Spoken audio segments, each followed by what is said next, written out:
శాఖ మంత్రి సీతక్క గారు మహాలక్ష్మి అనే పథకంతో 2619 కోట్ల రూపాయలు కేటాయించడం జరిగింది.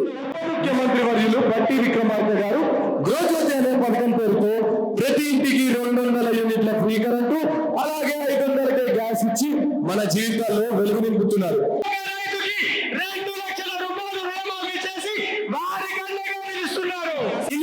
పథకం ద్వారా ప్రతి సామాన్యుడికి అండగా నిలిచింది మన ప్రజాప్రభుత్వం. 1998 చికిత్సలకు 5 లక్షల నుండి 10 లక్షల వరకు ఆరోగ్య బీమా సమస్యలపై పరిష్కారానికి 2024 మార్చ్ 1 నుంచి 15 వరకు స్పెషల్ డే నిర్వహించారు మా గవర్నమెంట్ వాళ్ళు.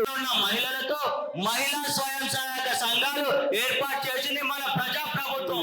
అత్యవసర సహాయం కోసం 1930 నంబర్లతో ప్రతి ఒక్కరికి 24 గంటలు అందుబాటులో ఉండడం జరుగుతుంది. ఐటీ రంగంలో నెంబర్ 1 నగరంగా ఉంచేందుకు కృషి చేస్తున్నారు. ఇంకా ఎన్నెన్నో పథకాలను ప్రారంభించి మన రాష్ట్రాన్ని అభివృద్ధి పదంలోకి తీసుకుపోయింది మన ప్రజాప్రభుత్వం.